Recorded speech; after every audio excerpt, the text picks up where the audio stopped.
तो आज मैं आपको संघ आर्थ्रोपोडा के बारे में विस्तृत बताऊंगी।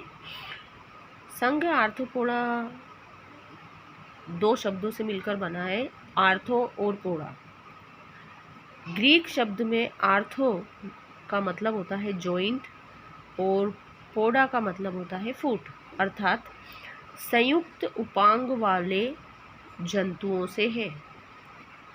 तो आर्थ्रोपोडा में वे सभी जंतु आते हैं जो संयुक्त उपांग वाले होते हैं। इस संघ की स्थापना 1845 में सीबोल्ड ने की थी। यह जंतु जगत का सर्वाधिक बड़ा संघ है। इसके अंतर्गत 9 लाख जातियां आती हैं और इस संघ के जो सभी जंतु होते हैं वो सभी आवासों में पाए जाते हैं। अब हम बात करते हैं संघ आर्थ्रोपोडा के सामान्य लक्षणों की। तो पहला लक्षण जो है, इस संघ के सदस्य जल, वायु तथा तीनों स्थानों पर पाए जाते हैं। कुछ सदस्य पादप एवं जंतुओं पर परजीवी होते हैं। द्विपार्श्व सममिति होती है। शरीर त्रिस्तरीय होता है। विखंडी या मेटामेरिक शरीर अर्थात खंडयुक्त शरीर होता है।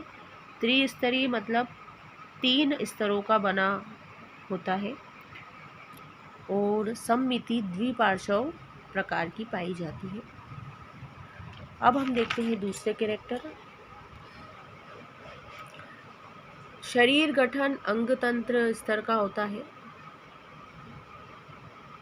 प्रत्येक मतलब इसमें संधित उपांग या जॉइंट अपेंडेजेस पाए जाते हैं जिनमें 1 या 2 जोड़ी या बहुधा विशिष्ट कार्यों के हेतु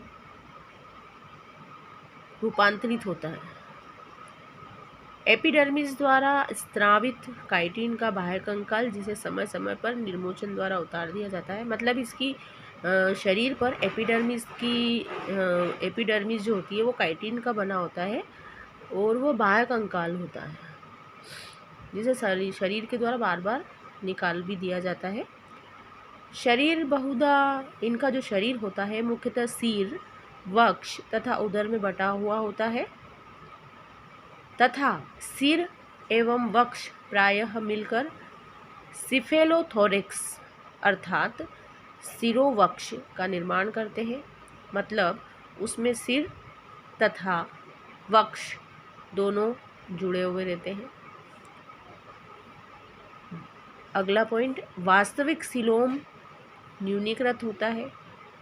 जननांगों तथा उत्सर्जी अंगों में सीमित होता है और अधिकांश जो वयस्क होते हैं मतलब जो एडल्ट होते हैं में रुधिर से भरी गुहा पाई जाती है जिसे हीमोसील कहते हैं। श्वसन शरीर की सतह या क्लोमो और बुकलंग्स मतलब फुफ्फुसों द्वारा होता है श्वसन।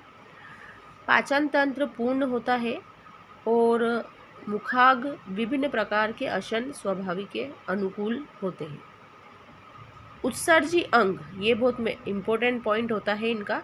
उत्सर्जी अंग के रूप में मेलपीजियन नलिकाएं, ग्रीन ग्रंथि और नेफ्रिडिया पाए जाते हैं। अधिकांश आर्थ्रोपोडा एकलिंगी होते हैं और लैंगिक द्विरूपता के साथ पाए जाते हैं। निषेचन इनमें आंतरिक पाया जाता है। ये ओविपेरस भी होते हैं और अंड सजीव प्रजक भी होते हैं।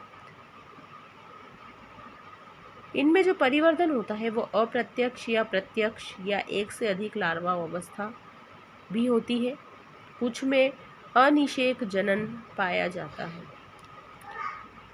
आर्थ्रोपोडा के सदस्यों को 3 उपसंघों में बांटा गया है, ट्राइलोबाइटा, चेलिसिरेटा और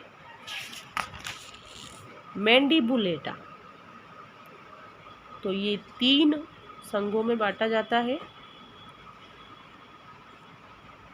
इसके लिए सिर्फ आप इतने ही पॉइंट्स को ध्यान रखेंगे।